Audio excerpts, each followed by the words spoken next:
আসসালামু আলাইকুম সবাইকে।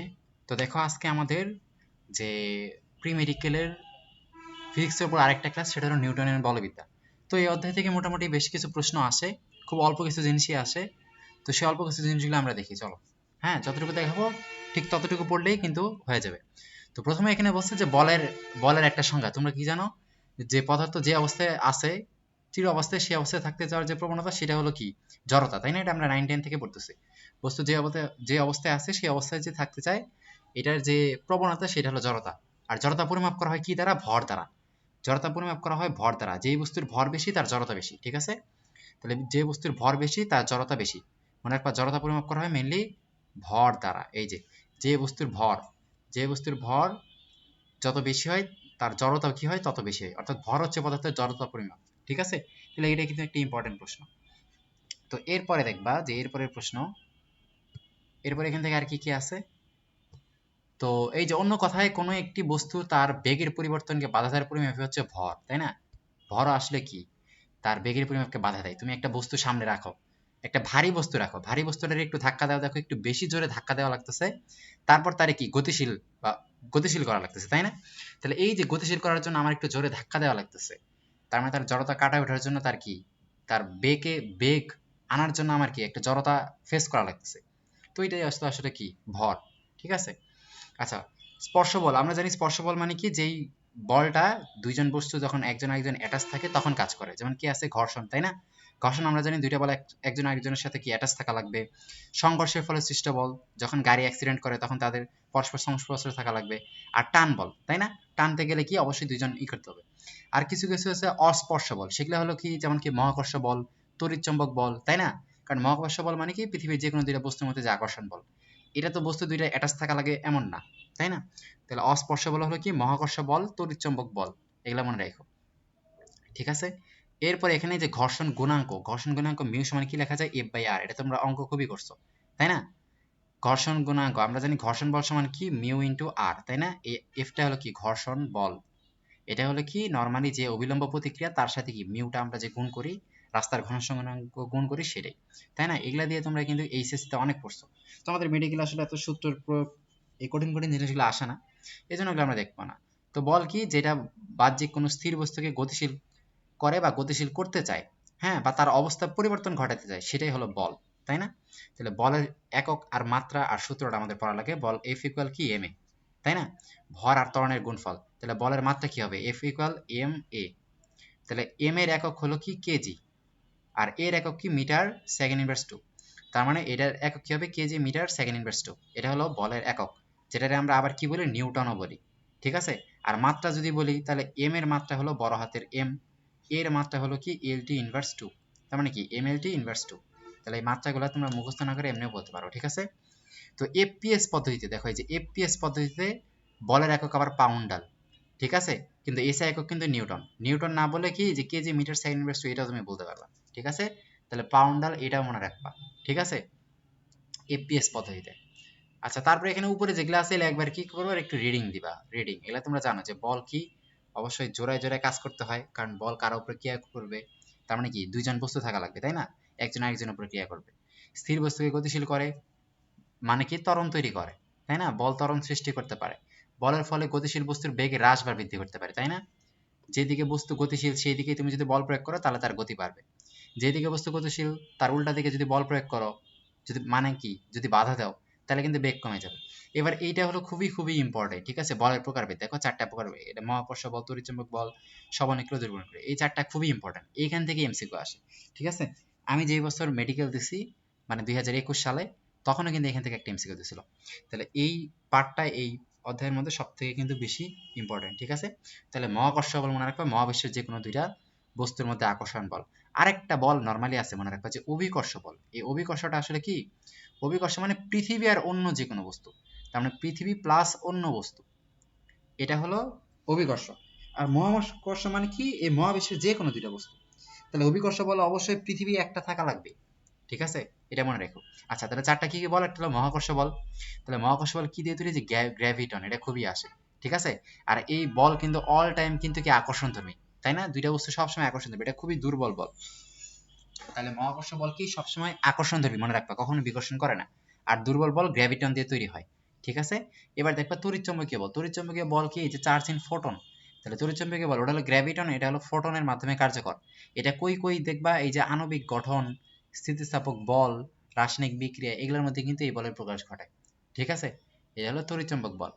এরপরে আসবা যে সবল নিউক্লিয় বল, সবল নিউক্লিয় বল মেইনলি কি দ্বারা তৈরি, সবল নিউক্লিয় বল দেখবা এটা হলো কি ফোটন, তাই না। আর এইটা এই সবল নিউক্লিয় বল এটা হলো কি চার্জ ইন ফোটন নামক এক প্রকার কণার পারস্পরিক বিনিময়ের মাধ্যমে তড়িৎচুম্বকীয় বল কাজ হয়। আর সবল নিউক্লিয় বল কি দেখবা এখানে, এখানে লেখা আছে সবল নিউক্লিয় বল মেইনলি এটা হলো নিউক্লিয়াসের মধ্যে কাজ করে, ঠিক আছে। দেখবে এটা চার্জ নিরপেক্ষ, নিউক্লিয়াসের বাইরে কিন্তু ক্রিয়াশীল করে না, তার মানে কি শুধুমাত্র নিউক্লিয়াস। আমরা জানি নিউক্লিয়াসের মধ্যে কি থাকে, প্রোটন আর নিউট্রন। তো এই যে এতগুলা যে প্রোটন একসাথে, কারণ প্রোটনের আমরা চার্জ জানি কি ধনাত্মক, তাহলে নিউক্লিয়াসের মধ্যে এতগুলা ধনাত্মক চার্জ যে আছে এরা একসাথে কিভাবে আছে, এই সবল নিউক্লিয় বলের কারণে আছে। এটা হলো মেইনলি মেসন দিয়ে তৈরি, ঠিক আছে। তাহলে মেসন নামক কণার বিনিময়ের কারণে সবল নিউক্লিয় বল তৈরি হয়, একটু এটা পড়বা। এবার দুর্বল নিউক্লিয় বল মানে মেইনলি মনে রাখবা যে আমাদের যে তেজস্ক্রিয় বিটা ক্ষয় হয়, এই যে বিটা রশ্মির যে ক্ষয় হয় সেটার জন্য কিন্তু দুর্বল নিউক্লিয় বল দেয়, ঠিক আছে। তো এই দুর্বল নিউক্লিয় বল কোন কণার পারস্পরিক বিনিময়ের মাধ্যমে তৈরি হয়, এই যে নিউক্লিয়াস থেকে যখন বিটা কণা বের হয়, ঠিক আছে, এটা কিন্তু খুবই আসে। আর এই দুর্বল নিউক্লিয় বল কি, এই যে বোসন নামক এক প্রকার কণার নির্গমনের কারণে হয়। বোসন এখানে দেখবা যে লেখা আছে, কোথায় কোথায় কোথায়, এই যে বোসন নামক এক কণার পারস্পরিক বিনিময়ের কারণে এটা আসলে ঘটে, ঠিক আছে। তাহলে এই জিনিসগুলো কিন্তু একটু মনে রাখবা, বাকি সবগুলো একটু রিডিং পড়বা এখানে, কিন্তু ইম্পর্টেন্ট জিনিসগুলো আসলে এগুলাই, যে বিটা কণা এবং নিউট্রিনো কণার নির্গমন চতুর্থ একটি মৌলিক বলের কারণে হয়, সেটা হলো দুর্বল নিউক্লিয় বল। তার মানে বিটা কণা যে ক্ষয় হইতেছে, নিউট্রিনো কণার যে ক্ষয় হইতেছে, এগুলা কি এর কারণে হয়, এর কারণে হয়। এরপরে দেখবা আরেকটা, এই যে আমাদের বেলা ম্যাট 21 দেখো, এটাই আমাদের পরীক্ষা আসছিল, সেটা হলো কি, এই যে তিনজন বিজ্ঞানী আছে সালাম ওয়াইনবার্গ, এরা হলো তিনজন কি করছে, মনে করো দুইটা বল, একটা হলো দুর্বল নিউক্লিয় বল আর একটা তড়িৎচুম্বক বল, এই দুইটা বলের মাধ্যমে নতুন একটা বল তৈরি করছে, ঠিক আছে। তাহলে এই বিজ্ঞানীগুলো কি করছে, দুর্বল নিউক্লিয় বল আর তড়িৎচুম্বক বল এই দুইটারে একীভূতকরণ করছে, ঠিক আছে। এর উপরে দেখবা সবল নিউক্লিয় বল দুর্বল নিউক্লিয় বল এদের পাল্লা আর কিছু একটু দেওয়া আছে, দেখবা যে আপেক্ষিক সবলতা, এই যে আপেক্ষিক সবলতা কিছু দেওয়া আছে এখানে, দেখবে যে চারটি মৌলিক বলে আপেক্ষিক সবলতা সম্পর্কে জানা করা হয়। এখানে এই যে যদি মহাকর্ষ বলের সাপেক্ষে অন্য সবল, এই যে সবল নিউক্লিয় বলের হলো 10^41, দুর্বল নিউক্লিয় বল তড়িৎচুম্বক বল ও মহাকর্ষ বলের আপেক্ষিক যথাক্রমে কত 10^30, 10^39, 10^1। তার মানে সবল হলো 10^41, দুর্বল হলো 10^30, তড়িৎ নিউক্লিয় হলো 10^39, আর মহাকর্ষ বল হলো 1। তার মানে সবলতা যদি আমি বলি সব থেকে সবল হলো কে, সবল নিউক্লিয় বল, এটা হলো সব থেকে শক্তিশালী। এরপর হলো কি তড়িৎ চৌম্বকীয়, তড়িৎ চৌম্বক, এরপরে কে দুর্বল, এরপরে হলো কি মহাকর্ষ, ঠিক আছে। তাহলে সব থেকে শক্তিশালী সবল, তারপরে তড়িৎ চৌম্বক, তারপর দুর্বল, তারপর মহাকর্ষ। সবল এটা কত, সবল হলো 10^41, তড়িৎ চৌম্বক হলো 10^39, দুর্বল হলো 10^30, মহাকর্ষ হলো 1, ঠিক আছে, এটা মনে রাখবা।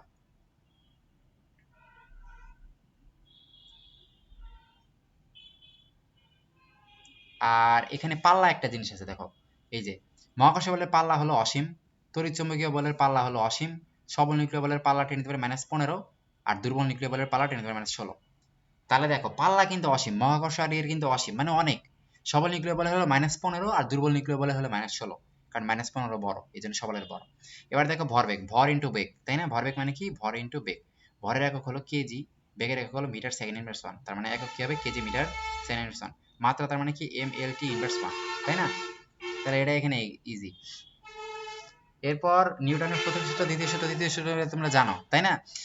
যে কোনো বল প্রয়োগ না করলে স্থির বস্তু স্থির থাকবে, গতিশীল বস্তু সুষম গতিতে চলতে থাকবে। দ্বিতীয় সূত্র কি, ভরবেগের পরিবর্তন হার এটা। তো প্রথম সূত্রে আমরা কিসের ধারণা পাই, জড়তা, তাই না। দ্বিতীয় সূত্রে আমরা মেইনলি বলের ধারণা পাই। আর তৃতীয় সূত্রে ক্রিয়ার সমান ও বিপরীত ক্রিয়া আছে, তো এগুলো তোমরা আগে থেকে পড়ছো, এগুলো নিউটন মেইনলি দিছে। তাহলে এই তিনটা সূত্র তোমরা আগে পড়ছো, ঠিক আছে। এই ন্যাচারাল ফিলোসফিয়া, এই প্রিন্সিপিয়া, এই বইগুলোতে আসলে আছে, তাই না, এগুলো হলো জিকে টাইপের কোশ্চেন। আচ্ছা, প্রথম সূত্র থেকে যে বললাম জড়তার ধারণা পাওয়া যায়, ঠিক আছে, এই জন্য কি জড়তা সূত্র বা জ্যাডের সূত্র বলা। আর নিউটনের দ্বিতীয় সূত্রকে ভরবেগের পরিবর্তন হার এবং প্রযুক্ত বলের সমানুপাতিক, ঠিক আছে। ভরবেগের পরিবর্তন হারে মানে F = ma, এই সূত্রটা আমরা ওখান থেকে পাই, ঠিক আছে। F = ma, বল কিন্তু একটা ভেক্টর রাশি, মনে রাখবা। এই যে জেনে রাখো নিউটনের গতির দ্বিতীয় সূত্র হলে বলের একক, একক থেকে সংজ্ঞা অভিমুখ, এগুলো আসলে আমরা নীতি সম্পর্কে জানি। তৃতীয় সূত্র ক্রিয়ার একটা বিপরীত প্রতিক্রিয়া আছে, তাই না? আর নিউটনের গতি দ্বিতীয় সূত্র কি, বল হলো কি ত্বরণের সমানুপাতিক, এটা তো আমরা জানি। আর যদি বল না থাকে তাহলে বস্তুর ত্বরণ থাকবে না, তাই না? F = ma। তাহলে বলে যদি 0 হয় তাহলে ত্বরণ তো কি 0 অবশ্যই, কারণ ভর তো আর 0 হইতে পারে না, তাই না? তাহলে বল 0 হলে অবশ্যই ত্বরণ 0। বলের অভিমুখ ত্বরণের অভিমুখ একই, মানে এগুলো আসলে তোমরা বুঝতেছো যে এগুলো আসলে হবে, ঠিক আছে? বস্তুর উপর বল ক্রিয়া বন্ধ করলে, বস্তুর উপর বল ক্রিয়া করলে তখন ত্বরণ থাকে, বল ক্রিয়া যখন থাকবে না, বল উঠাই ফেলবা, তখন আর কিন্তু ত্বরণ থাকবে না, ঠিক আছে? বলের দিক আর ত্বরণের দিকে একই। তাহলে এগুলো হলো এই যে আমাদের এর সূত্র, ঠিক আছে? এই যে রুয়েট অ্যাডমিশন, যেহেতু এটা মেডিকেলের জন্য অতটা লাগবে না, এগুলো হলো আমাদের এই যে গতির যে সূত্রগুলো আছে, s = ut + half a square, v = u + at, ওগুলা দিয়ে আছে। এগুলো তোমরা এইচএস এর জন্য এগুলো কিন্তু তোমরা পড়ছো, এগুলো এত বেশি না। এই যে 980 নিউটন এর একটি বস্তুকে এত ত্বরণ দিতে কত বল প্রয়োগ করতে হবে? আচ্ছা না, একটি বস্তুকে এত মিটার ত্বরণ দিতে কত বল প্রয়োগ করতে হবে? তাহলে এখানে কি F = ma, তাই না? এই যে এখানে তার মানে 980 1, তার মানে এখানে ওজন কত 100 কেজি। তাহলে বল সমান কি F = ma, 100, মানে ওইটাই এক কথাই একই, ঠিক আছে? তাহলে এত ওজনের থেকে তুমি কি করলা, ভরটা বের করলা, আর ভরটা তুমি কি করলা, ত্বরণের সাথে গুণ করে বল বের করে ফেলো। আচ্ছা এগুলা, আর এখানে একটা অঙ্ক দিছে, এটা বরিশাল বই, এগুলা হলো নরমাল। আমরা জানি কি প্রযুক্ত বল সমান কি কার্যকর বল ইনটু ঘর্ষণ বল, তাই না? তাহলে প্রযুক্ত বল সমান কি কার্যকর বল প্লাস ঘর্ষণ বল, দুইটা যোগ করে আমরা পাই, ঠিক আছে? প্রযুক্ত, এটা তোমরা লিখতে পারো, প্রযুক্ত সমান কি কার্যকর, কার্যকর প্লাস কি ঘর্ষণ বল, ঘর্ষণ বল, ঠিক আছে? তাহলে কার্যকর বল মানে কি ma, আর ঘর্ষণ বলে কি মিউ ইন্টু আর, ঠিক আছে? আর প্রযুক্ত মানে যেটা বলবে, তাহলে এখানে ওটাই বের করতে বলছে। দেখো কার্যকর আর কার্যকর মানে ma, তার মানে এই যে এটার এই 10 10 আর এটা যদি আমরা গুণ করি তাহলে 4 10 40, আর ঘর্ষণ বল দেখো এই যে বলছে প্রত্যেক কেজিতে আড়াই, তাহলে যেহেতু 4 কেজি 4 আড়াই 10, তাহলে 40 আর 10 কত হয় 50, তাই না? তাহলে এটা সহজ। তাহলে এই অঙ্ক টঙ্ক তোমরা এইচএস এর জন্য পড়ো, এগুলো তোমরা ওখানে দেখে নিবা, কারণ এগুলো অঙ্ক আমরা মেডিকেলে তেমন দেখি না। ঘাত বল মানে কি, ঘাত বল মানে একটা বড়, খুব অল্প সময়ের মধ্যে খুব বড় মানে যে কোনো বল কাজ করে সেটাকে আমরা ঘাত বল বলি। আর বলের ঘাত কি কত, বলের ঘাত একটা কথা আছে, সেটা হলো এফটি, ঠিক আছে? এফটি সমান কি এমভি মাইনাস এমইউ। তাহলে বলের ঘাত, এটা হলো বলের সাথে যদি ক্রিয়াকাল গুণ করি তাহলে আমরা বলের ঘাত পাই, সমান কি, আর এটা কি ভরবেগের পরিবর্তন না, বলের ঘাত সমান কি ভরবেগের পরিবর্তন, ঠিক আছে? তাহলে ভরবেগের পরিবর্তনের একক কি কত, ওই যে কেজি মিটার পার সেকেন্ড। তাহলে এর একক যা হবে এর একক তো তাই হবে, তাহলে এর একক কি হবে, এই যে কেজি মিটার সেকেন্ড ইনভার্স 1, এটা হলো কি বলের ঘাতের একক, ঠিক আছে? এই যে নিচে এটা দিয়ে দিছে। তাহলে বলের ঘাত মানে এফটি, বল আর ইনটু ক্রিয়াকালের গুণফল, তাহলে একক এই যে মাত্রা এটা, ঠিক আছে? ঘাত বল মানে তো একটা বল, তার মানে mlt ইনভার্স 2, আর বলের ঘাত মানে কি বলের সাথে একটা টি গুণ, মানে কি mlt ইনভার্স 1। আচ্ছা, তো এই 4 কেজি ভরে এগুলা অঙ্ক একই, এই যে এফটি ইকুয়াল এমভি মাইনাস এই একই সূত্র দিয়ে হবে, ঠিক আছে? এগুলা অঙ্ক তোমরা দেখবা যে এগুলা সব একই। অনেক টাইমে বলে যে একটা বেগে একটা বস্তু ঢেল মারলাম, সেম বেগে আবার আমার দিকে ফেরত আসলো, যে দেওয়ালে একটা ঢেল মারি ফেরত আসে, তাহলে ওই ক্ষেত্রে ই কত, তাহলে ওই ক্ষেত্রে এফটি সমান কি হবে কত, 2mv, কারণ একই বেগে আসে না, শুরুর বেগটা যদি প্লাস হয় পরের বেগটা তো মাইনাস, আর সূত্রের মাইনাসে মাইনাসে প্লাস, তার মানে ওই এমভি প্লাস এমভি মানে কি 2mv হয়ে যায়, ঠিক আছে? যদি একই বেগে আসে, এক কথায়। আর যদি আলাদা বেগ হয়, তার মানে আলাদা বেগ যদি হয় তাহলে এম এর সাথে কি ভি প্লাস ইউ, এটা আমরা যোগ করি, তাই না? এফটি সমান আমরা কি জানলাম, এফটি সমান কি এমভি মাইনাস এমইউ, কিন্তু এখানে ভি প্লাস ইউ হবে, ঠিক আছে? মানে এমভি প্লাস এমইউ হবে, কারণ কি যে বিপরীত দিকে আসছে, তাহলে এটা এখানে মনে রাখা লাগবে। এরপরে এখানে আসো, পরে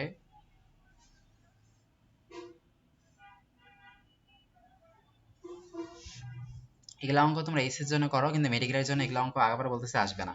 আর এই যে নিউটনের গতিসূত্রের ব্যবহার, এগুলা আসতে পারে, ঠিক আছে? ঘোড়ার চলাচল একটা নিউটনের গতিসূত্রের ব্যবহার, ঠিক আছে?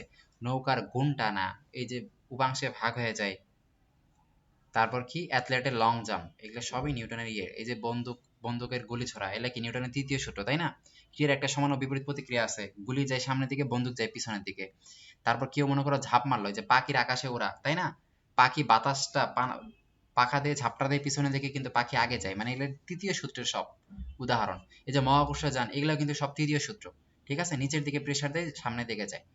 তারপর আমরা যে হাঁটতেছি এটাও তৃতীয় সূত্র, নৌকা থেকে লাফ মারতেছো এটাও তৃতীয় সূত্র, দেওয়ালে যে ধাক্কা দিতেছো এটাও তৃতীয় সূত্র। এখানে রকেটের একটা অঙ্ক আছে, এই রকেটের অঙ্ক এটা খুব একটা আসে না। রকেটের এই যে একটা সূত্র আছে দেখো, এই যে এই রকেটের সূত্র ইকুয়াল কি, এই যে এম এ, ঠিক আছে, এই যে এফ সমান কি, এই যে এটা এফ সমান কি, যে M del M by del V del T, এটা হলো কি ওই যে রকেটের যে জ্বালানি আছে, জ্বালানির যে পরিবর্তন হলো ডেল এম, ডেল টি মানে ওই টি সময় পরিবর্তন, জ্বালানি কতটুকু চেঞ্জ হতেছে, আর ভি হলো কি জ্বালানির বেগ, আর এফ হলো কি ওই যে কতটুকু আসলে বল করবে, ঠিক আছে, রকেটের যে বল। তাহলে ওই এফ সমান আবার এম এ লেখা যায়, তাহলে এ সমান কি ওই এমটা এই পাশে ভাগ হয়ে যায়, ঠিক আছে, মানে 1/m হয়ে যায়, ঠিক আছে।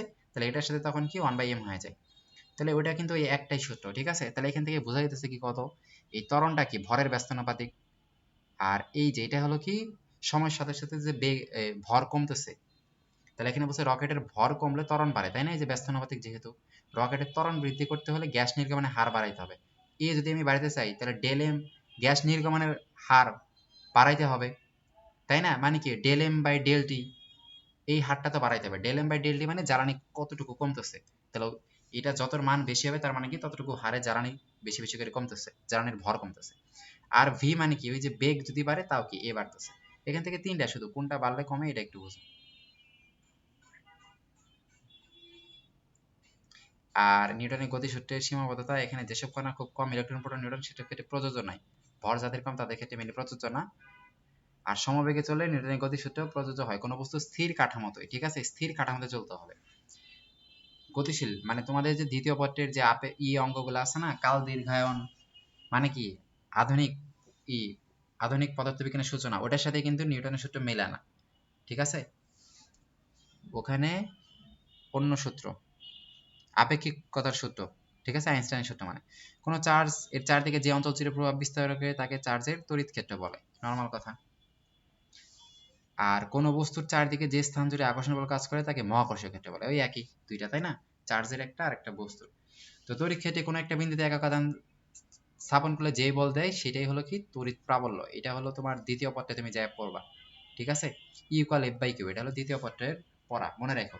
তাহলে ই তড়িৎ প্রাবল্যের একক কি, এফ বাই কিউ মানে কি, এফ এর একক নিউটন, কিউ এর একক কি কুলম্ব, তাহলে নিউটন পার কুলম্ব, ঠিক আছে। মহাকর্ষীয় ক্ষেত্রে কোনো বিন্দুতে একক ভরে একটা বিন্দু স্থাপন করলে সেটা যে বল বুঝবে সেটা হলো মহাকর্ষীয় প্রাবল্য, তাই না, তড়িতে স্থাপন করলে তড়িৎ প্রাবল্য আর মহাকর্ষে স্থাপন করলে মহাকর্ষীয় প্রাবল্য। তাহলে এই প্রাবল্য সূত্রকে E equal F by M, ওটা ছিল E equal F by Q, এটা হলো কি E equal F by M, তাহলে এটার একক হবে কত, নিউটন পার কেজি, তাই না, তাহলে এটা দেখেই কিন্তু বোঝা যাচ্ছে নিউটন পার কেজি। ভরবেগের নিত্যতার সূত্র সম্পর্কে জানতে পারি, সূত্র প্রযোজ্য না হলে ভরবেগের পরিবর্তন হবে, অর্থাৎ ভরবেগ একটা সংগৃহীত থাকে, বস্তুর উপর যদি বল না প্রয়োগ করি, বল যদি জিরো হয় তাহলে ভরবেগ কখনোই পরিবর্তন হবে না, কারণ আমরা এফ টি ইকুয়াল কি M V minus M U, বলে যদি জিরো হয়ে যায় তার মানে কি এই পুরাটাই তো জিরো, জিরো সমান কি M V minus M U, তখন কি ভরবেগটার পরিবর্তন হবে, M V minus M U zero মানে কি পরিবর্তনটা জিরো হইতেছে, ওইটাই বলছে। এই যে ভরবেগের রক্ষীকরণ সূত্র, এই যে ঝাঁপ মারতেছি আরো ই মারতেছি, আমি কেবলই বললাম এগুলাই হলো ভরবেগের সংরক্ষণ সূত্র। এই যে অঙ্ক নিউটনের ভরবেগের সূত্র আছে না, M one U one plus M two U two M one V one plus M two V two, U one এখানে কি প্রথম বস্তুর আদি বেগ, ইউ টু দ্বিতীয় বস্তুর আদি বেগ, ভি ওয়ান প্রথম বস্তুর শেষ বেগ, ভি টু দ্বিতীয় বস্তুর শেষ বেগ। বন্ধকের ক্ষেত্রে এটা আমরা জানি, তাই না, বন্ধকের ক্ষেত্রে কি হয় আগে, বন্ধকের ক্ষেত্রে কি হয়, তাহলে বন্ধকের ক্ষেত্রে আগের এগুলা কিন্তু জিরো থাকে, এখানে দেখবা যে এত কেজি ভরে একটা আম গাছ আছে, আম গাছে গুলো, এগুলো অঙ্ক দেখার দরকার নেই, এগুলো মেডিকেলে কখনোই আসবে না। বন্ধকের ক্ষেত্রে মনে রাখবা যে গুলির দুইটা গুণ করে বন্ধকের ভর দিয়ে ভাগ করবা, এই দেখো বন্ধকের পশ্চাৎ বেগ চাই অনেক টাইমে, ঠিক আছে, তাহলে এই যে গুলির, এটা হলো গুলির ভর, এটা হলো গুলির বেগ, তাহলে গুলির ভর ইন্টু বেগ, আর নিচে আমার কি বন্দুকের ভর দেয়া ভাগ, ঠিক আছে। তাহলে বন্দুকের বেগ চাইলে আমি কি করব, গুলির দুইটা গুণ করে বন্দুকের যে ভরটা দেওয়া আছে ওটা দিয়ে ভাগ করব, তাহলে আমি বন্দুকের বেগ পাবো, পশ্চাৎ বেগ, ঠিক আছে। পশ্চাৎ বেগ চাইলে আমি আর এক্সট্রা করে তখন মাইনাসটা লিখবো না, মাইনাস বাদেই বলবো। এরপরে যে এখানে বলছে উদাহরণ ক্রিয়া মাইনাস প্রতিক্রিয়া, এটা যদি ক্রিয়া বল হয় আর এটা যদি প্রতিক্রিয়া হয় তাহলে F two equal minus F one, ঠিক আছে, ক্রিয়া আর প্রতিক্রিয়া সমান কিন্তু কি বিপরীতমুখী। এই যে কি কি এক্সাম্পল তৃতীয় সূত্রে, এটা মনে রাখা লাগবে। এবার আসো লিফট, নর্মালি মনে রাখবা লিফট নিয়ে আমাদের একাডেমিকের জন্য একটা সুন্দর একটা ভিডিও আছে, মনে রাখবা প্রতিক্রিয়া, তুমি মনে করো যে কি লিফটের মধ্যে আসো, তুমি এমসিকিউ করে বলে যে ওরা আসলে কি অনুভব করবে, ওটা হলো আর, ঠিক আছে, তুমি কতটা অনুভব করবা, তাহলে তুমি কতটা অনুভব করবা সেটা হলো আর। তো তুমি যদি উপরের দিকে ওঠো, তুমি লিফটে উঠছো কিনা, যখন উপরের দিকে লিফটে উঠবা তোমার একটা ভারী ফিল হয়, আর যখন লিফট নিচের দিকে নামে না তখন তোমার হালকা ফিল হয়। তাহলে লিফট যখন নিচের দিকে নামবে অনেক স্পিডে তো নামবে, তো লিফট নিচের দিকে নামলে তোমার ওজন হালকা মনে হয়, তার মানে কি তখন তোমার যে অ্যাকচুয়াল ওজন সেখান থেকে কিছু একটা মাইনাস হয়, তোমার ওজন কি ডাব্লিউ না, সেখান থেকে দেখবে যে এম এ পরিমাণ কি বিয়োগ হয়, ঠিক আছে। আর লিফট যখন উপরের দিকে উঠবে, যদি উপরের দিকে ওঠে তখন তোমার ওজনের সাথে আরো একটা ভারী ফেলস করো না, তার মানে ওজনের সাথে তখন এম এ যোগ হয়। তাহলে মনে রাখবা এটা মাইনাস হইতেছে কখন, যখন তুমি নিচে নামবা। আর মানে কি, তুমি যে অনুভব করবা কত, মানে তুমি কত বল অনুভব করতেছো, অনুভব। ডাব্লু মানে কি, ডাব্লু মানে এমজি, তোমার আসল ওজন। তো তোমার আসল ওজন থেকে কি একবার এম এ বিয়োগ হইতেছে, আর তোমার আসল ওজনের সাথে এম এ যোগ হইতেছে। কখন যোগ হবে, যখন উপরের দিকে উঠবে, কারণ উপরের দিকে উঠলে তুমি কি ভারী ফিল করো, তাই না। অভিকর্ষ স্তরের নিচের দিকে, তুমি উঠতেছো উপরের দিকে, তাহলে তোমার একটা ভারী ফিল হবে। তখন আমি ডাব্লুর সাথে কি এম এ যোগ করবো, এ হলো কি লিফটের ত্বরণ, লিফটের ত্বরণ, এটুকু মনে রাখো, তাইলেই ত্বরণ, তাইলেই হবে, ঠিক আছে। এখন একটা জিনিস মনে রাখো, তুমি মনে করো নিচের দিকে নামতেছো, নিচে থেকে নামলে কি হবে, আর সমান কি বিয়োগ হবে না, তাহলে ডাব্লু মাইনাস কি M A, W minus M A, and W সমান কি কত, MG, MG minus M A. এখন লিফট যদি জি ত্বরণে, এখানে এটা কি ছিল, লিফটের ত্বরণ, লিফট যদি জি ত্বরণে নামে তাহলে কি হবে, এটা তখন জি হয়ে যাবে, জি ত্বরণে যদি নামে, তাহলে এমজি এমজি কাটা মানে জিরো, তাহলে তখন তুমি কি ভারহীনতা, তাই না। তাহলে ভারহীনতা, তাহলে ভারহীনতা কখন হবে কত, যখন লিফটের ত্বরণ হবে জি। এন্ড লিফট যদি জি ত্বরণের থেকেও বেশি ত্বরণে নামে, মনে করো 200 তলা উপরে আছে, 200 তলা থেকে লিফট ছিঁড়ে গেছে, তখন জি ত্বরণের থেকে বেশি ত্বরণে নামবে। তাহলে এই যে এর মানটা যদি এই জি এর মান থেকে বড় হয়, তার মানে কি M G minus M into G এর থেকে একটা বড় মান, তার মানে তখন একটা মাইনাস আসবে না, তখন কিন্তু একটা মাইনাস আসতেছে। তার মানে তুমি কি ফিল করবা, মাইনাস, তার মানে কি তুমি উড়ে চলে যাবা, ঠিক আছে না, তোমার মাথা দেওয়ালের ছাদের উপর যায় ঠেকবে, বুঝছো। তাহলে আমি এখানে যতটুকু কথা বললাম ওটা হলো অতি ভারহীনতা, বুঝছো, যখন কি হবে জি এর থেকে বেশি ত্বরণে নামবে। তাহলে লিফট যখন দেখবা জি এর থেকে বেশি, এই যে দেখো লিফটের ত্বরণ যদি, লিফট যদি জি ত্বরণে নামে, কেবল দেখলাম না জিরো হয়ে যেতেছে না, তার মানে কি ওয়েটলেস বা ভারহীন। আর লিফট যখন জি এর থেকে বেশি নামবে, মানে লিফটের ত্বরণ কি জি এর থেকে বেশি, তখন কিন্তু মাইনাস হয়ে যাবে, তোমার ই কি মাইনাস হয়ে যাবে, মানে তুমি তখন কি হবা, অতি ভারহীনতা, তাই না, অতি ভারহীনতা, তখন একটা মাইনাস ভর। এখন আমাদের ভর তো মাইনাস হতে পারে না, মাইনাস মানে কি, তখন আমার পা মাটি থেকে উপরে উঠে আসবে, ঠিক আছে। আমি এখানে যতটুকু দেখাইছি ততটুকু দেখাইলেই, এখানে পড়লে কিন্তু হবে, কখন প্লাস কখন মাইনাস তুমি তো এটা বুঝোই। উপরে দিকে উঠলে তোমার ভারী ফিল করো, তার মানে কি তোমার ওজনের সাথে এম এ যোগ করবা। ঘূর্ণন গতি মানে কি, ঘুরতেছি এমন কোনো বস্তুর গতি, এখানে এগুলা বলছে ঘূর্ণন গতি, ঘূর্ণন অপেক্ষা সাপেক্ষে কোনো একটা ইয়ের গতি। তারপর এখানে আসবা, আচ্ছা এখানে বৃত্তীয়, এখানে বলছে যে theta equal S by R, theta মানে কি কৌণিক সরণ, কৌণিক সরণ সেটা হলো এস বাই আর, মানে কি এস হলো কি এখানে এই যে চাপটা আছে, তাই না, আমরা এস ইকুয়াল কি আর থিটা পড়ছি না, আর থিটা, এস হলো যে এই চাপটা, আর হলো এই ব্যাসার্ধ, আর থিটা হলো এই কোণটা, ঠিক আছে, 9 10 আমরা পড়ছি। এখানে এই যে কৌণিক বেগ, কৌণিক বেগ সমান কি, বেগ সমান আমরা যে সরণ ইনটু সময়, তাহলে কৌণিক বেগ সমান কি হবে, কৌণিক সরণ ইনটু সময়, ঠিক আছে, কৌণিক বেগ কৌণিক সরণ ইনটু সময়, এই যে তার মানে থিটা ইকুয়াল কি ওমেগা টি, ওমেগা হলো কৌণিক বেগ, থিটা হলো কি সরণ, তাহলে বেগ ইনটু সময়, বেগ ইনটু সময় করলে কি আমরা সরণ পাই, এসি ইনটু ভিটির মতো, তাই এর একক টি ইনভার্স, ঠিক আছে। কৌণিক বেগের মাত্রা কি, টি ইনভার্স, কৌণিক বেগের মাত্রা হলো টি ইনভার্স, আমরা কি জানি, ভি ইকুয়াল কি, ভি ইকুয়াল ওমেগা ক্রস আর, তাই না, এ ইকুয়াল কি আলফা ক্রস আর, এই সূত্রগুলো মনে রাখবা। আরেকটা আছে এল মানে কৌণিক ভরবেগ, সেটা হলো কি আর ক্রস পি, আর এফ সেটা হলো কি আর ক্রস এফ, রৈখিক বল, ঠিক আছে। এটা হলো কৌণিক বল, এটা হলো টাও, এই সরি আর ক্রস, এটা একটু ই লিখলাম, ভুল লিখলাম,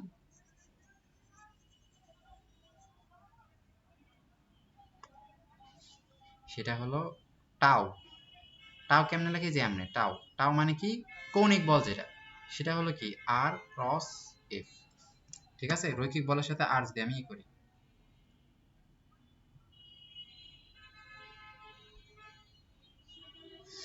তারপরে এই চারটা সূত্র কিন্তু ভালো করে মুখস্থ করবা, ঠিক আছে।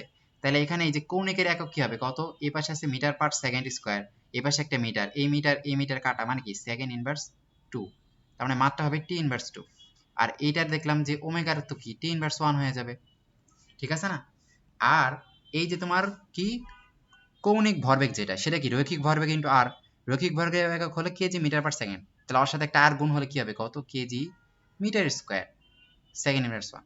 আর এই ক্ষেত্রে রৈখিক বলের একক কেজি মিটার সেকেন্ড ইনভার্স 2, এই ক্ষেত্রে কেজি মিটার স্কয়ার হয়ে যাবে, কারণ কি একটা আর বাড়তেছে সেকেন্ড ইনভার্স 2, ঠিক আছে। এই চারটা মনে রাখলেই কিন্তু যথেষ্ট, ঠিক আছে।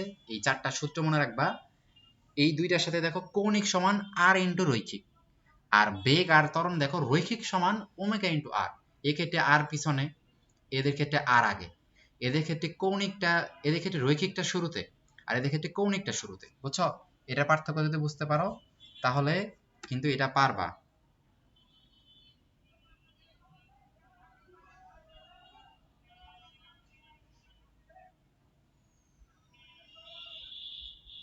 এরপরে আসো, এটা কিন্তু ইম্পর্টেন্ট, ঠিক আছে? এখানে এরপরে এগুলাই পাবা। দেখো এই যে ওমেগা সমান কি 2 পাই n বাই টি, এই সূত্রটা মনে রাখবা।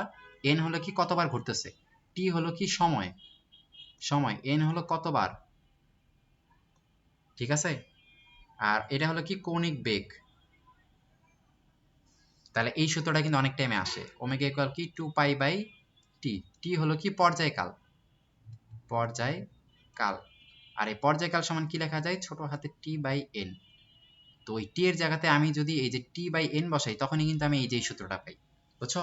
প্রত্যেকটা কথা আমার দরকার বলে ভিডিওটা আরেকবার একটু দেখবা, যতটুকু ইনফরমেশন লাগে আমি ততটুকুই বলছি। এই যে রৈখিক বেগ ইন্টু কৌণিক বেগ ব্যাসার্ধ ইন্টু আর, এটা আমি লিখে দিছি, তাইলে আমি আর বলবো না এখন, এই জিনিসগুলো আমি লিখে দিছি, ঠিক আছে? এই যে কৌণিক ত্বরণের মাত্রা কি 3/2, এটা আমি লিখে দিছি। এই যে এটা সমান আলফা সমান কি, আলফা সমান ওমেগা, কারণ আলফা হলো কি কৌণিক ত্বরণ, ত্বরণ সমান কি বেগ বাই সময় না, তাহলে কৌণিক ত্বরণ মানে কি কৌণিক বেগ বাই সময়, ঠিক আছে? এই যেগুলা সব অঙ্ক দেয়, যে রৈখিক ত্বরণ সমান কি যে কৌণিক ইন্টু আর, লিখে দিছি এটা। ওই চারটা সূত্র একটু দেখবা, ঠিক আছে? আর এই সূত্রগুলো প্রত্যেকটা কৌণিক দ্বারা আমরা রিপ্লেস করি। ভি ইকুয়াল আমরা কি জানি, ইউ প্লাস এটি। তো এগুলা যদি আমরা এটা হলো রৈখিক বেগ, এটারে কৌণিক বেগ করলে কি হয়ে যাবে, ওমেগা। আর ইউ মানে কি, ইউ হলো রৈখিক, এটারে কৌণিক করলে কি হবে, ওমেগা নট প্লাস এ, এ হলো রৈখিক ত্বরণ, কৌণিক ত্বরণ হলে হবে আলফা, আর টি তো টি, ঠিক আছে? মানে রৈখিক সব কৌণিক দিয়ে রিপ্লেস হয়েছে। এগুলো তোমরা এইচএস তে পড়তেছো, এগুলো সব অবশ্যই পড়া শেষ। এই যে এগুলা মাত্রা টাত্রা এগুলো আমরা সব লিখে দিছি আগে। আচ্ছা এল লোকাল কি আই ই, তাহলে এল হলো, দেখো এল মানে কি কৌণিক, এল হলো কি, এল হলো কৌণিক ভরবেগ, তাই না? কৌণিক ভরবেগ সমান কি আই ইন্টু এটা, ঠিক আছে? তাহলে কৌণিক ভরবেগ, আমরা জানি রৈখিক ভরবেগ পি ইকুয়াল কি ছিল কত, এমভি। তাহলে রৈখিকটারে কৌণিক দ্বারা আমি রিপ্লেস করলে হবে এল। এম টারে, এম হলো রৈখিক রে আমরা ভর বলি, কিন্তু কৌণিক রে সেটারে আমরা জড়তার ভ্রামক বলি আই, ঠিক আছে? আর ভি হলো রৈখিক ক্ষেত্রে বেগ, যেটা কৌণিক হয়ে গেলে হবে কৌণিক বেগ। মানে প্রত্যেকটারে আমরা কৌণিক দ্বারা রিপ্লেস করছি। মনে রাখবা ভর হলো রৈখিক বিষয়, এই ভর বা জড়তা যেটা আছে সেটারই আমরা জড়তার ভ্রামক বলি। তাহলে রৈখিক ক্ষেত্রে এম দ্বারা প্রকাশ করি, কিন্তু কৌণিকের বেলায় আমরা এম দ্বারা কি আই মানে জড়তার ভ্রামক দ্বারা প্রকাশ করি, ঠিক আছে? রৈখিক ক্ষেত্রে বেগ হলো ভি, কৌণিক বেগ হলো কি ওমেগা, ঠিক আছে? রৈখিক ভরবেগ হলো পি, কৌণিক ভরবেগ হলো এল, এইটাই, আলাদা কিছু না। এই যে, আর আমরা জানি কি রৈখিক ক্ষেত্রে বলছি যে ভরবেগের পরিবর্তনের হার মানে কি, বল। রৈখিক ভরবেগের পরিবর্তনের হার বল, তাহলে কৌণিক ভরবেগ পরিবর্তনের হার কি, টাও। কারণ টাও মানে কি কৌণিক বল, তাই না? মানে সব আসলে কৌণিক দ্বারা রিপ্লেস, কৌণিক বল। তাহলে রৈখিক ভরবেগের পরিবর্তনের হারকে আমরা বলছিলাম রৈখিক বল। তাহলে কৌণিক ভরবেগ পরিবর্তনের হার কি, কৌণিক বল। এই কৌণিক বলটারই আমরা বলি টাও, ঠিক আছে? এই যে কৌণিক ভরবেগের দেখো পরিবর্তনের হার, তাই না, টি দ্বারা ভাগ করা আছে, সব একটা একটা। এই যে জড়তার ভ্রামক কি, জড়তার ভ্রামক বস্তুর আই ইকুয়াল কি M R square, M K square, এটা মনে রাখবা, এটাই হলো জড়তার ভ্রামক, আই ইকুয়াল কি এম কে স্কোয়ার, ঠিক আছে? এম হলো চক্রগতির ব্যাসার্ধ, এম হলো ভর, কে হলো চক্রগতির ব্যাসার্ধ, এম হলো ভর, আই হলো কি জড়তার ভ্রামক। তাহলে এক একটা কি হবে কেজি, এটা তো ব্যাসার্ধ, ব্যাসার্ধ হবে কি মিটার, মিটার স্কোয়ার, ঠিক আছে? মাত্রা তাহলে ওইরকম করে লিখে দিবা কি এম এল স্কোয়ার, ঠিক আছে? জড়তার ভ্রামক এটা, জড়তার ভ্রামক কয়েকটা ক্ষেত্রে যে মুখস্থ করা লাগে, এই যে এম এল স্কোয়ার, ঠিক আছে? জড়তার ভ্রামক কিসের উপর ডিপেন্ড করে, খুবই এটা আসে ঘূর্ণন অপেক্ষের সাপেক্ষের উপর, দৃঢ় বস্তুর আকৃতির উপর, দৃঢ় বস্তুর বিন্যাসের উপর, ভরের বিন্যাস, আকৃতি, অক্ষ, তাহলে অক্ষ, আকৃতি, ভরের বিন্যাস, এগুলো একটু মনে রাখবা। চক্রগতি ব্যাসার্ধ ওই যে ওইটাই, ঠিক আছে? তাহলে চক্রগতি ব্যাসার্ধ একটা বড় সংজ্ঞা দেওয়া আছে, যেই ব্যাসার্ধে আমরা আসলে বস্তুটার পুরাটা ভর মেজার করি, যে এত দূরত্বে আছে সেটা। তাহলে I equal M K square, তাহলে কে সমান কি হবে কত, আই বাই এম, এটার উপর রুট, তাই না? তার মানে জড়তার ভ্রামকরে এম দ্বারা ভাগ করে রুট করলে কিন্তু হয়ে যায়। তাহলে একেবারে আসে ঘূর্ণন গতিশক্তি, তাহলে নর্মাল গতিশক্তি ই কে সমান কি ছিল কত, হাফ এম ভি স্কোয়ার। তাহলে কৌণিক গতিশক্তিটা কি হবে কত, হাফ এম। ভর মানে কি, এই যে বলছিলাম কৌণিকের ক্ষেত্রে ভরটা হয়ে যায় আর, জড়তার ভ্রামক। আর ভি মানে কি ওমেগা স্কোয়ার কৌণিকের ক্ষেত্রে, তাই না? এটা হলো কি কৌণিক, এটা হলো কি কৌণিক, ই কে এটা হলো কি কৌণিক, ঠিক আছে? হাফ আই ওমেগা স্কোয়ার, সব রৈখিক রে তুমি কৌণিক দ্বারা শুধু রিপ্লেস করবা, মনে রাখা লাগবে, তাইলে কিন্তু হইতেছে। তো এখানে ওমেগাটা যদি এখানে কি 1 হয়ে যায়, তাহলে আই সমান কি হয়ে যাবে 2e তাই না? তাহলে ওখানে এটা এখানে বলছে যে দ্বিগুণ হয়ে যায়, জড়তার ভ্রামকটা কি গতিশক্তির দ্বিগুণ হয়ে যায়। এগুলো সব আসলে সহজ জিনিস, বুঝছো? এবার টর্ক, টর্ক মানে কি কত? ওই যে বললাম টর্ক মানে হলো কি বলের ভ্রামক, টর্ক মানে কি টাউ, ওই যে এটা সমান কি ছিল কত? আর ক্রস এফ। মানে রৈখিক বলকে আমরা আর দ্বারা যদি গুণ করি তাহলে আমরা কি কৌণিক বল পাই। এই যে দেখো বল ইনটু কি লম্ব দূরত্ব মানে আর, এই যে আর ক্রস এফ। তাহলে একক কি হবে? বলের একক এম এল টি ইনভার্স 2 ছিল, এটা M L square T inverse 2 হবে। ঠিক আছে, M L square T inverse 2, এককগুলো একটা মুখস্থ করা লাগে না, সব এমনি করে কিন্তু হয় টর্ক। ঠিক আছে, টর্ক যেটারে আমরা টাও দ্বারা প্রকাশ করতেছি। তাহলে বাকি এগুলা এখন আবার এগুলা একই, টর্ক সমান জড়তার ভ্রামক ইনটু কৌণিক ত্বরণ। এই যে টর্ক সমান কি আই আই ওমেগা। ঠিক আছে, কারণ এই যে নরমালি এফ ইকুয়াল কি এম এ, তাই তো? তাহলে ওই এফটা রেখে বলে দেখলাম, এটারে আমি যদি কোণী দিয়ে করি তাহলে এটা হবে আই, আর এটা হয়ে যাবে কি আলফা। ঠিক আছে, এম এটা আলফা হয়ে যাবে কোণিক দ্বারা রিপ্লেস করলে। তাহলে এক বা একাধিক সূত্র আছে এখানে কি, এই যে আই বলে এম স্কয়ার। অবশ্যই আমার দূরত্বটা কি মিটারে বসাইতে হবে, মনে রাখবা। এই যে লম্ব অক্ষ একটা আছে মনে রাখবা, এক্স অক্ষের সাপেক্ষে জড়তার ভ্রামক, ওয়াই অক্ষ প্লাস জেড অক্ষরে যোগ করলে আমরা পাই। ঠিক আছে, তাহলে আই এটা যে কোনো একটা অক্ষের সাপেক্ষে জড়তার ভ্রামক, বাকি দুইটার যোগফল। ঠিক আছে, এই যে আই জেড সমান কি এক্স আর ওয়াই এর যোগফল। নিচে এটা একটু হয়তো ভুল দেওয়া আছে, প্রিন্টিংয়ে ভুল দেওয়া আছে, দুইটাতে এক্স লেখা আছে। আরেকটা আছে লম্ব অক্ষ উপপাদ্য। লম্ব অক্ষ উপপাদ্য কোনটা? কই লম্ব অক্ষ উপপাদ্য কই? এই যে এটা। ঠিক আছে, মনে করে এটা একটা অক্ষ, আর একটা বস্তুটা আছে এত দূরে। তাহলে এই যে অক্ষের সাপেক্ষে এই বস্তুটার জড়তার ভ্রামক আসলে কি হবে? সেটা হলো কি এই বস্তুটার কেন্দ্রের সাপেক্ষে জড়তার ভ্রামক হলো আইজি, সেটার সাথে এই বস্তুটার ভর আর এই অক্ষ থেকে ওর দূরত্বর স্কয়ার, এই যে এম এস স্কয়ার। ঠিক আছে, তাহলে আই হলো কি বস্তুটার জড়তার ভ্রামক এই অক্ষের সাপেক্ষে। তো এটা করতে গেলে আগে নিজের অক্ষের সাপেক্ষে জড়তার ভ্রামক বের করতে হবে, তারপর বস্তুটার ভরের সাথে দূরত্ব আমি স্কয়ার করব। এটা হলো সমান্তরাল অক্ষ উপপাদ্য, এমসিকিউ আসতে পারে। ঠিক আছে, লম্ব অক্ষ উপপাদ্য কোনটা? সমান্তরাল। এখন এই ক্ষেত্রে এখন দেখবে এখানে একটা বক্স আছে, এই বক্সটা একটু পড়া লাগে। ঠিক আছে, এই যে সরল দণ্ড যদি হয় তাহলে একটা হয় জড়তার ভ্রামক কি এম এল স্কয়ার বাই 12, আর একটা হয় এম এল স্কয়ার বাই 3। মনে রাখবা যদি মিডল বরাবর করি আর অক্ষের সাপেক্ষে ভার কেন্দ্রগামী মানে মিডল অক্ষ, তাহলে এম এল স্কয়ার বাই 12। আর যদি একবার কেন্দ্র বরাবর করি তখন কি এম এল স্কয়ার বাই 3। তাই না? তুমি একটা তোমার বস্তু দেখবা, তোমার কলমটা দেখা, কলমের প্রান্তে রেখে সেটাকে ঘোরানোর চেষ্টা করো, দেখো তখন কি আমার জড়তার ভ্রামক বেশি হইতেছে, তাই না? একটু বেশি তুমি ভর অনুভব করতেছো, এই জন্য তখন মানটা বড় এম এল স্কয়ার বাই 3। আর মাঝখান দিয়ে যখন আঙ্গুল দিয়ে তুমি ঘোরাবা তখন দেখবা খুব একটা ভর ফিল করতেছো না, অল্প একটু ভর, এই জন্য মানটা তখন কম, মানে কি এম এল স্কয়ার বাই 12, তাই না?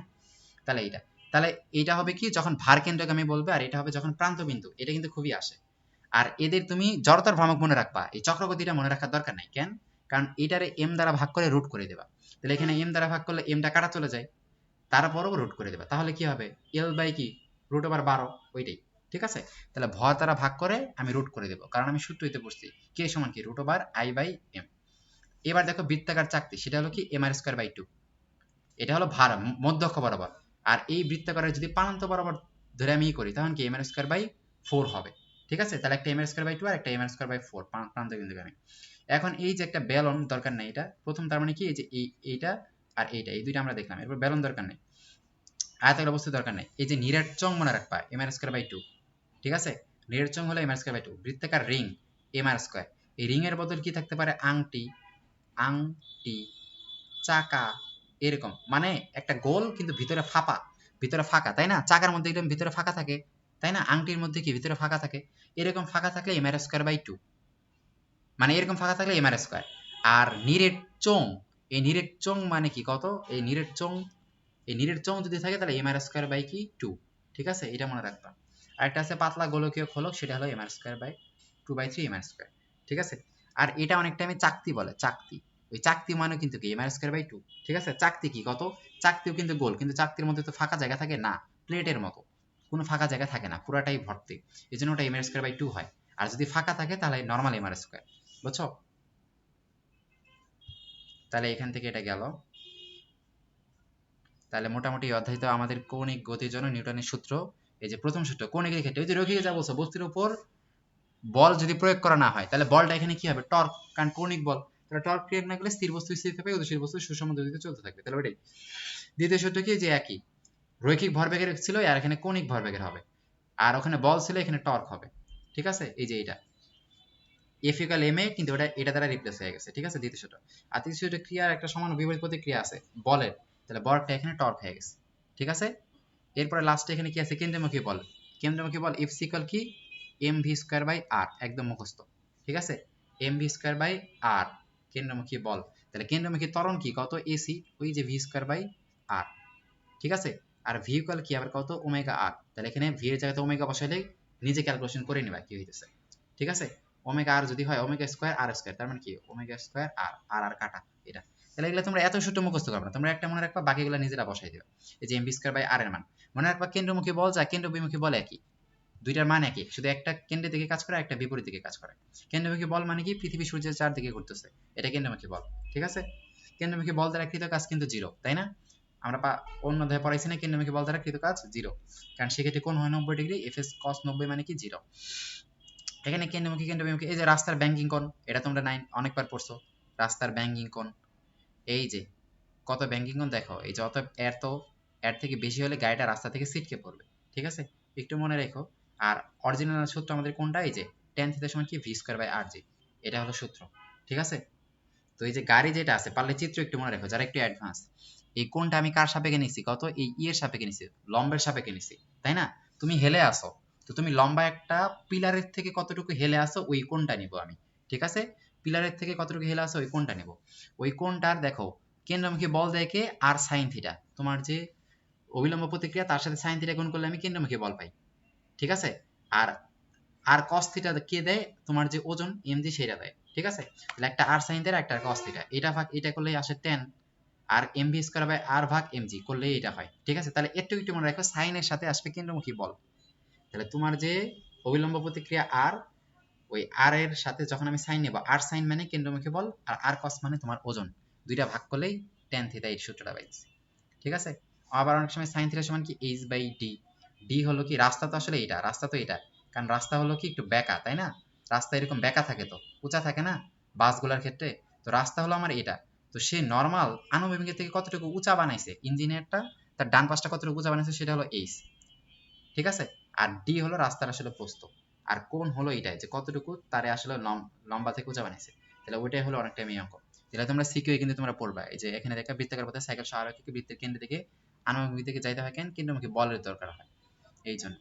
তো এগুলা এই অধ্যায়ে তারপর কি আর কিছু নাই, গ্রহগুলোর গতি এই অধ্যায় প্রায় শেষ। তো যত শর্টকাটে দরকার, যতটুকু লাগে আমি শুধু ততটুকুই আমরা তোমাদের কিন্তু পড়াইছি, ঠিক আছে। আচ্ছা এখানে ঘর্ষণ একটা দিছে, ঘর্ষণ একটা টপিক আছে না এখানে, অনুপরমাণু হ্যান দুইটা বস্তু কাঁচ বা ইস্পাতের মধ্যে ঘর্ষণ হলো কি স্থিতিস্থাপক ঘর্ষণ, তাই না? স্থিতিস্থাপক ঘর্ষণ মানে কি, যে ঘর্ষণে গতিশক্তি আর ভরবেগ দুইটাই সংরক্ষিত থাকে, এখানে লেখা আছে, ঠিক আছে।